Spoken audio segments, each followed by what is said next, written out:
Bonjour et bienvenue à notre toute nouvelle émission Regard sur l'Afrique où on va parler de l'Afrique sous toutes ses formes, autant géographiques, historiques, qu'est-ce qui se passe là-bas. Et avec moi, pour m'illuminer là-dessus, mon bon ami Raphaël Gbadawé, qui est à la base togolais, donc originaire du Togo, et aussi professeur d'histoire dans son pays d'origine. Tu es au Québec maintenant depuis 12 ans, si je ne me trompe pas, 13 ans. 12e année, oui, c'est ma 12e année. Bienvenue. Pierre, Oui. c'est tout un plaisir. Et puis là, je suis content que tu aies décidé avec moi d'explorer l'Afrique parce que je trouve qu'on n'en parle pas beaucoup. Même beaucoup de gens me disent l'Afrique, là, ce pays-là, comme si c'était juste un pays, quand l'Afrique, c'est une réalité tellement diverse. Il y a 54 pays en Afrique. C'est complexe. Pourquoi, selon toi, on parle pas et ça nous a l'air si loin et si complexe, la politique africaine ou même l'Afrique en général? Là? Bien, de façon générale, écoute, là, je vais encore ramener un peu en arrière, où je suis professeur d'histoire géo en Afrique, au Togo, mais au Québec également. J'ai refait le bac en histoire, en enseignement d'histoire ici. Okay. Donc, ça m'a permis de faire la comparaison, de voir que dans l'enseignement même de l'histoire-géographie ici, il y a un peu de laisser-aller. Et à plus forte raison, parler de l'Afrique qui est très, très loin, un continent lointain, pour les gens, c'est « oh, c'est loin ». Puis les médias également portaient une image que le commun des mortels regarde, puis ils trouvent que bon, « ok, l'Afrique c'est trop loin, ça ne nous concerne pas ». Mais en réalité, pourquoi l'Afrique est mal connue? L'Afrique est méconnue. L'histoire de l'Afrique est méconnue parce que le colonisateur, l'impérialiste, en guillemets, c'est pas pour faire un procès. Non, mais c'est la réalité. Là. C'est la Passé réalité. comme ça. Hein. C'est pas pour faire un procès à l'Occident. Mais depuis toujours, l'image de l'Afrique a été véhiculée en termes de la traite des Noirs. Alors, pour justifier la traite des Noirs, il a fallu qu'on minimise, qu'on diminue l'importance, la valeur de ce continent que les gens confondent avec un pays. Oui, parce qu'encore aujourd'hui, quand on parle d'Afrique aux nouvelles ou peu importe, on entend les famines, les crises, le terrorisme. On entend rarement parler des bonnes nouvelles ou de ce qui se passe de il y a généralement de bonnes nouvelles qu'on véhicule sur l'Afrique. Pourtant, c'est 54 pays qui forment ce continent. Puis c'est le troisième continent, si on compare tous les continents. En termes de superficie, c'est le troisième plus grand continent après l'Asie et l'Amérique au complet, bien sûr. C'est l'Afrique qui vient en troisième position. Mais on se dit que ça ne nous intéresse pas trop parce que qu'est-ce qu'on voulait? L'histoire de ce continent a été hypothétiquée. C'est qu'emprisonné dit on n'en parle pas, ça ne nous intéresse pas. On ne peut pas se sentir concerné, on ne peut pas se sentir coupable, culpabilisé par ce qui s'est passé. Ouais. 4 siècles d'esclavage, 1 siècle d'impérialisme, d'exploitation des richesses de ce pays. Puis même encore aujourd'hui, là, Même aujourd'hui, je sais que dans la suite des événements, c'est des sujets sur lesquels on va revenir tranquillement. Ouais. On va essayer du mieux qu'on peut, toi et puis moi, de démystifier l'histoire de l'Afrique. Moi, je vais te servir un peu de témoin, de personne témoin, où je vais essayer de poser les questions pour que ça soit clair pour moi. Donc, j'espère que ça sera aussi clair pour vous. Est-ce que ton regard sur l'Afrique a changé depuis que tu es québécois? Bien, mon regard a beaucoup changé. Oui. Changé parce que je me suis dit, oui, en étant à l'intérieur, je pensais également, moi, en étant en Afrique, que l'Afrique est au cœur de l'histoire de l'humanité, le berceau de l'humanité. Ma tête est pleine de connaissances, puis je me dis, les gens vont toujours reconnaître l'Afrique comme étant le berceau. Mais non, quand je suis parti, je me suis rendu compte que non, pour beaucoup de gens, c'est l'Europe, c'est la Mésopotamie, c'est la Grèce. Si on faisait nos arbres généalogiques jusqu'au début, on est tous africains. Ben, on est parti de l'Afrique. Selon les anthropologues. L'Égypte, selon ce que nous avons, c'est l'Égypte antique. Après, c'est la Grèce, c'est Rome. Puis l'Europe a repris. Maintenant, c'est l'Amérique. Puis un jour, ben, l'Amérique Là, on retourne en Chine. Mhm. Et on dit un jour, ça va encore revenir à l'Afrique, mais on ne le sait pas. Écoute, alors ça fait que depuis que je suis là, j'ai senti qu'il y a moyen de vulgariser un peu l'histoire, la géographie de ce continent. Je sais qu'on ne peut pas, toi et puis moi, en une émission, en 12 émissions, faire l'histoire de l'Afrique qui a été écrite, je rappelle, écoute, par beaucoup de chercheurs. Même l'UNESCO a publié 9 volumes sur l'histoire de l'Afrique. C'est là-dessus un peu que tu te bases, c'est tes sources. Mes sources, c'est les documents que l'UNESCO a publiés en 9 volumes. Ça, c'est un des 9 volumes. Ça c'est le tome 5 que j'ai pris au hasard. Puis, chaque volume, c'est des centaines de pages. Il y en a qui font 1000 pages. Alors, en 25 minutes, bien en 30 minutes, ou bien en 12 émissions, c'est qu'on ne peut pas faire le tour. Mais on fera juste un petit regard. On va essayer de démystifier surtout pour que les gens aient les outils un peu peut-être pour comprendre la réalité. Ben, j'espère qu'on ne va pas nous juger d'être trop académiques, mais on va essayer du mieux que l'on peut parce que, écoute bien, il y a des Africains qui sont ici, qui vont nous regarder, qui diront qu'on ne dit pas assez sur l'histoire de l'Afrique. Bien, je trouve que déjà, on fait un beau pas en pouvant diffuser 12 émissions sur l'Afrique. Je trouve que c'est un beau pas en avant pour faire connaître votre continent. On va essayer du mieux que l'on peut. Oui, c'est parfait, c'est parfait. Écoute, je te lance. Aujourd'hui, on va parler de la géographie, donc la géographie physique et humaine de l'Afrique. On va essayer de regarder un peu de quoi ça a l'air. Ici, bon, on a une carte de l'Afrique. L'Afrique, en termes je le disais tantôt, il y a 54 pays en Afrique qui vont de grandeurs différentes. La superficie de l'Afrique, c'est quoi? Hein? C'est 30 millions de kilomètres carrés, c'est beaucoup. 30 millions, j'ai dit 30,4 millions de kilomètres carrés. Okay. Alors, si on le compare avec le continent asiatique, c'est 43 millions. Puis le continent américain, les deux Amériques du Nord et Amérique du Sud, c'est 42 millions de kilomètres carrés. Okay. Donc, c'est grand. Ouais. Écoute, si on le compare, le continent africain, on le compare au Canada, juste par hasard, j'ai juste fait un petit comparatif pour que les gens aient une idée de la superficie du Canada versus la superficie. Je pense que le Canada, je cherche mes documents. Il n'y a pas de problème parce que pendant ce temps-là, on va regarder en fait la carte parce qu'il y a des pays qu'on connaît. On pense à l'Afrique du Sud, à l'Égypte.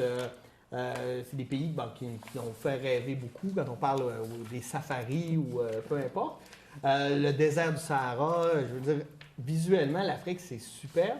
Maintenant, souvent, comme je disais tantôt, on n'en parle pas toujours pour les bonnes raisons. Là, entre autres, quand je vois la Libye ou le Soudan, l'Éthiopie. Écoute, le Canada, on fait 9 millions de kilomètres carrés. Donc, le Canada, le Canada est le deuxième plus grand pays du monde. Ben, c'est 9 millions, donc l'Afrique, c'est 3 fois à peu près la superficie du Canada.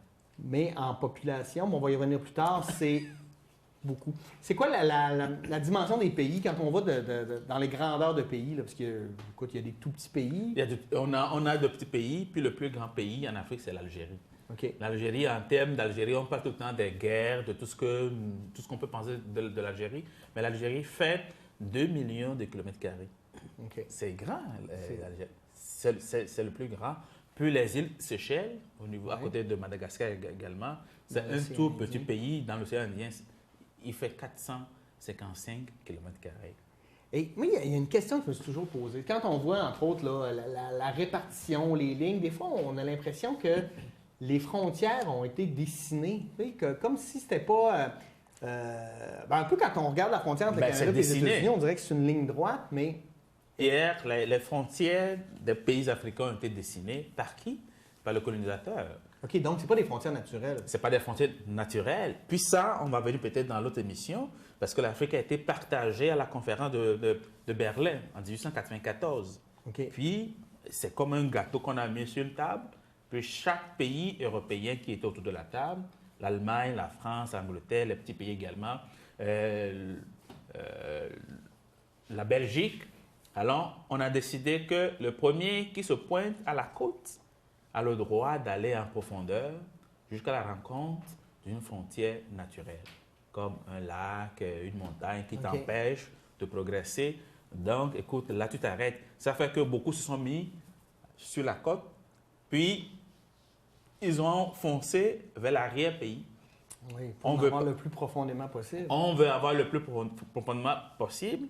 Puis ça a failli causer des guerres parce que les Français qui étaient au Sénégal voulaient réunir le Sénégal, puis l'autre côté de la Corne de l'Afrique, on a le Djibouti. Donc pour les Français, c'est réunir l'Afrique de l'ouest à l'est. Faire un gros autoroute française. Puis, il ne faut pas que tu ris. Les Britanniques veulent réunir le Cap en Afrique du Sud au Caire avec un chemin de fer. Ça fait que là, au milieu... Au milieu, les Français veulent réunir, puis les Britanniques également veulent réunir. Donc, au milieu, il va y avoir un problème. Ouais. Ça a été l'origine également de la conférence de Berlin qu'on verra plus tard, que les gens veulent... Cette séparation-là, est-ce qu'on pourrait, par exemple, dans un exemple plus contemporain, comme quand après la Deuxième Guerre mondiale, l'Union soviétique et les États-Unis, l'Europe ont partagé l'Europe de l'Est, bien l'Europe, en fait, de dire... c'est la même chose. C'est exactement comme ça que ça s'est passé. C'est la même chose, sans inviter les pays concernés, sans inviter les dirigeants, sans tenir compte des ethnies, des tendances, des communautés, les langues. On s'en fout, tout ce qu'on veut. Mon pays, je bâtis mon pays en tenant compte de tels critères, puis vous tous, vous m'appartenez, c'est fini, vous êtes des indigènes.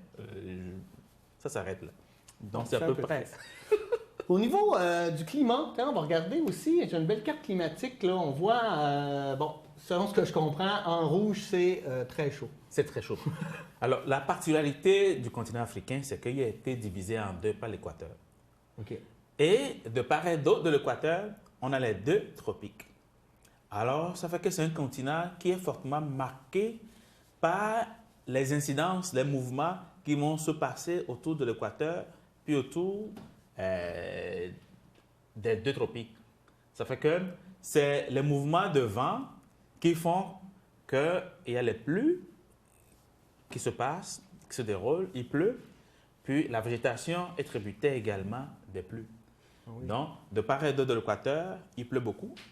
Puis plus on s'éloigne de l'équateur, il y a moins de pluie, puis c'est aride.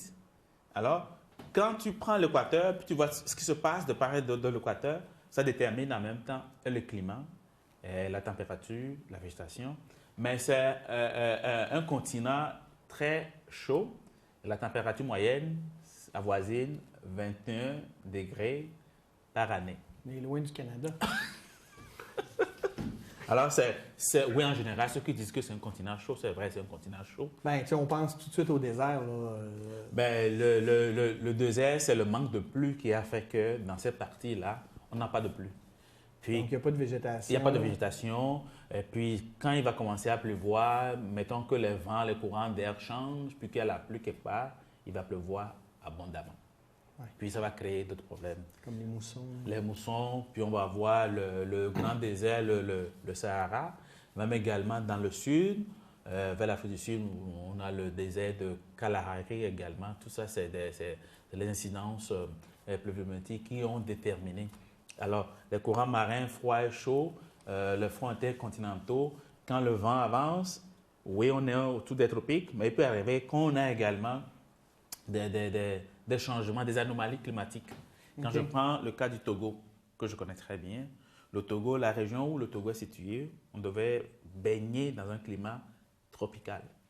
Mais parfois, le courant d'air avance tellement, la mer pousse l'air de telle en sorte qu'au niveau du Togo, on a comme une anomalie qui fait que ce n'est pas assez tropical. Okay. Il fait chaud, il fait humide. Alors ça joue un peu partout, des anomalies un peu partout où on est proche des tropiques. Puis le vent, il y a beaucoup de mouvements au niveau des vents, puis ça détermine, puis ça joue. Puis ça joue sur la végétation. On va regarder la carte suivante. Là. Ça, c'est, j'imagine, là, c'est plus sévère, plus... écoute, c'est très facile. On voit l'équateur qui passe et tu vois les incidences en même temps. Là où il pleut beaucoup, on a une forte végétation. Au niveau du Gabon, du Cameroun, toute la végétation, c'est un peu mini Amazonie.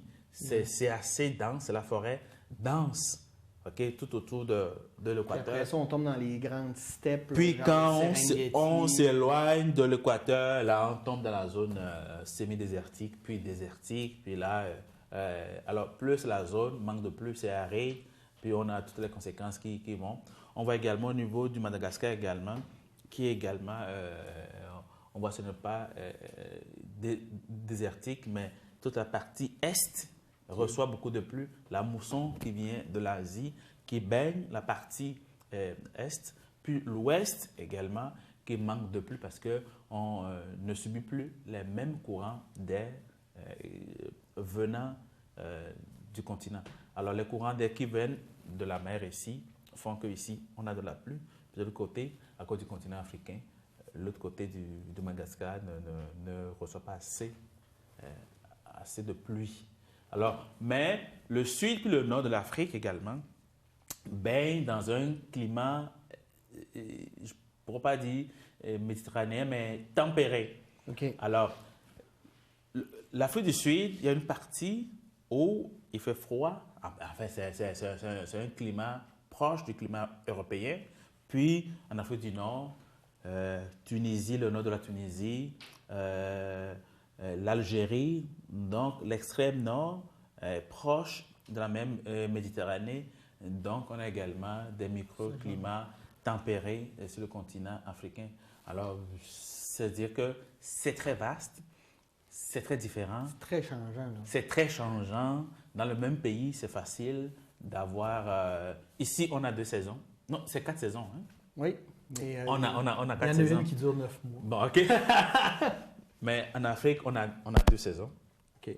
La saison des pluies et la saison sèche. Puis certains, ils vont te dire qu'ils ont 4 saisons, mais c'est la petite saison des pluies, la petite saison sèche, la grande saison des pluies, la grande saison. Donc, c'est les deux. Et en différentes parties. En différentes parties, moins grandes. plus ou moins grandes. La saison des pluies, la saison sèche. On va parler maintenant des êtres humains, donc de la géographie humaine, des populations. Comment il y a de gens qui vivent en Afrique? C'est quasiment 1 milliard de population, l'Afrique. L'Afrique est densément peuplée. OK?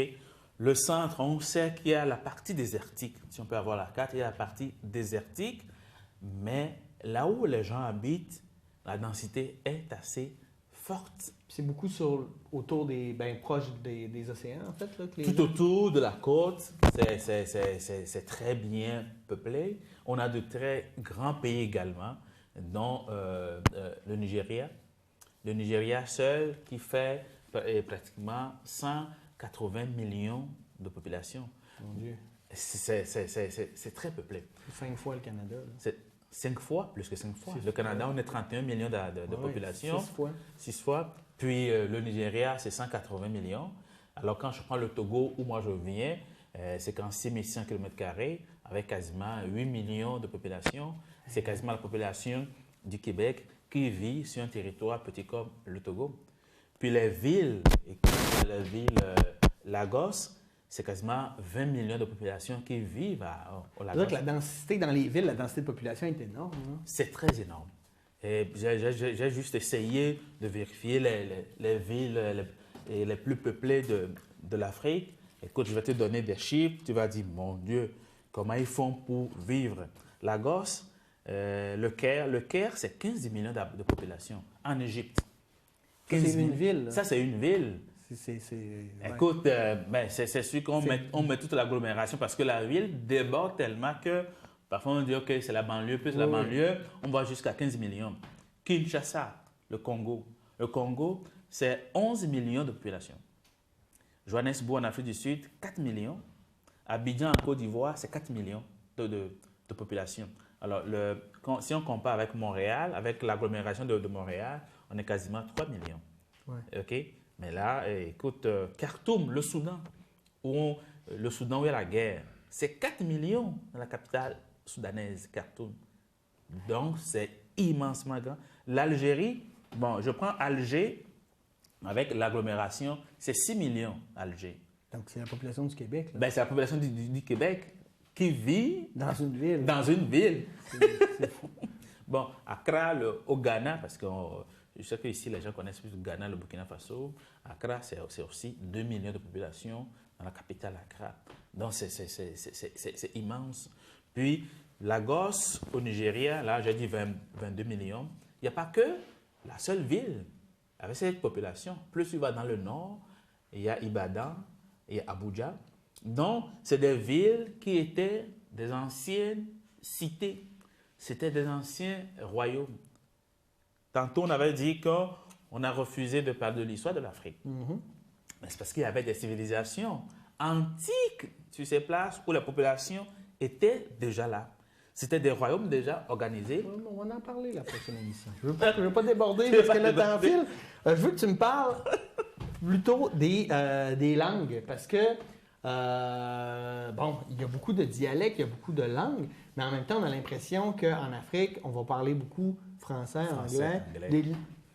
Les langues des pays qu'on colonisé, en fait. Ben, écoute, ça fait partie des avantages un peu de la colonisation quand on veut parler des langues en Afrique. Parce que je prends l'exemple du Togo, un petit pays, on a presque 60 dialectes sur ce petit continent. OK? Un peu partout, on a des dialectes locaux. Mais on a également des langues de véhicules, comme le Haoussa en Afrique de l'Ouest, le Swahili en Afrique de l'Est. En Afrique de l'Est. Quand je prends le cas du Sénégal également, le Diola, c'est plus le Mali, Guinée, le Sénégal, je viens d'avoir un petit blanc de mémoire au niveau du Sénégal. Le Wolof. Oui. Le Wolof au niveau du Sénégal. Mais il y a des langues de véhicules un peu partout qui permettent aux commerçants de se déplacer de pays en pays, même avant la colonisation. C'est des langues de véhicules de communication qui permettent aux commerçants de pouvoir circuler. Mais ce n'est pas adopté par les pays. Mais quand tu en parles, on te comprend, on te sert. Ouais. D'un peu partout. Mais il y a des multitudes de langues. En Afrique du Nord jusqu'à l'Afrique de l'Est, il y a l'arabe qui a plusieurs... Oui, puis moi, en tout cas, ce que j'ai compris, c'est que l'arabe écrit, ça n'a rien à voir avec le dialecte de l'arabe parlé qui va être différent d'un pays ou d'une région. Parce que l'arabe en Afrique du Nord, oui, c'est comme... c'est l'arabe classique, mais aussitôt que tu quittes l'Afrique du Nord, tu descends vers l'Est, c'est comme des déclinaisons ou bien des langues qui sont comme issues de l'arabe, mais qui se comprennent. Donc, c'est une civilisation arabo-musulmane qui s'est développée au nord de l'Afrique, qui a imprégné ces populations qui habitent cette partie, l'Afrique du Nord, l'Afrique de l'Est, ça va jusqu'à la corne de l'Afrique, tout ça, les gens vont te dire, ils parlent l'arabe, même au Tchad. Ils te diront qu'ils parlent l'arabe parce que la civilisation arabo-musulmane a descendu et est allée jusque-là. Tu n'as pas idée de comment la culture arabe a imprégné ces pays qui se retrouvent. Non, mais même en Espagne, en fait, là, il y en a partout. Hey, rapidement, le relief de l'Afrique, ça me semble, bon, il y a des montagnes, on va parler beaucoup de montagnes. Du Kilimandjaro. Kilimandjaro en Tanzanie, que tout le monde connaît. Mais j'ai l'impression que c'est beaucoup aussi les grandes plaines, là, je ne sais pas si vous appelez ça comme ça, mais tu sais, quand on pense au Serengeti, c'est en Tanzanie. En Tanzanie, écoute, l'Afrique, on a, de façon classique, tout le monde parle de Kilimandjaro. 5000 mètres, 5000 mètres. Hein? On a le mont Kenya également. Dans l'est de l'Afrique, on a beaucoup de montagnes. Alors, on se dit que c'est là-bas où il y a eu des phénomènes tectoniques qui ont fait que les deux plaques continentaux, asiatiques puis africains se sont frottés. Les volcans, c'est toujours cette partie de l'Afrique, c'est toujours la partie où on pense que l'homme vient de cette partie, ces grottes. Alors, on a le Kenya, le mont Kenya, Tanzanie, Kilimandjaro, mais partout, même au Togo, on a le mont Pic d'Agou également. Donc, on a ces grands reliefs, puis on a de vastes plaines un peu partout. Et sur la côte, quand tu commences, parfois juste après 100 km, là tu commences à voir que tout le relief change. Plus tu vas à l'intérieur du pays, à l'intérieur du continent, le relief change tout de suite.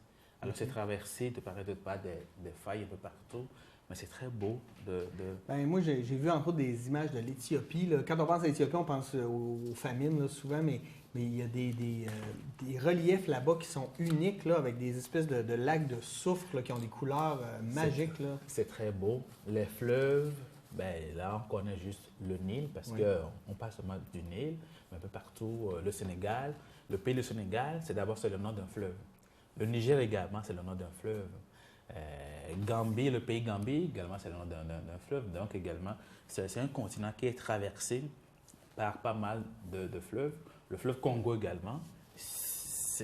Raphaël, c'est trop intéressant, mais on doit arrêter car on a déjà terminé notre première émission. Merci beaucoup, Raphaël. On se retrouve la semaine prochaine pour continuer. On va rentrer dans l'histoire de l'Afrique. Et merci d'avoir été les nôtres pour cette première émission d'une série de 12 sur l'Afrique qui s'appelle Regard d'Afrique. J'espère que vous avez apprécié et que vous serez des nôtres la semaine prochaine pour une nouvelle émission. Merci. Au revoir.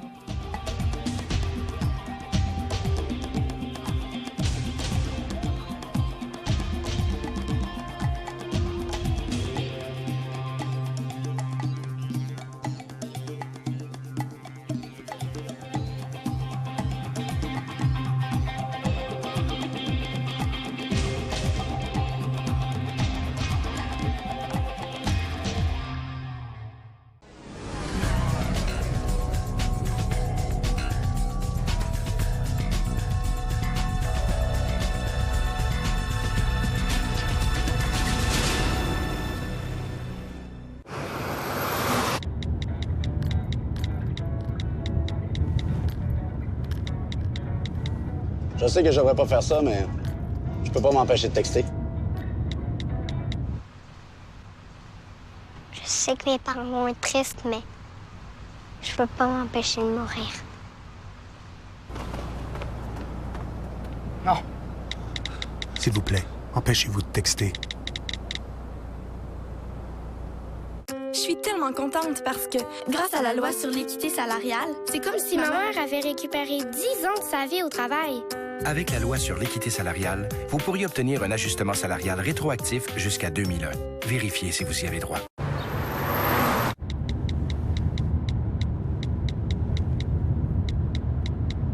Je suis pas censée faire ça, mais je peux pas m'empêcher de texter. Je suis pas censée quitter mes enfants, mais je peux pas m'empêcher de mourir.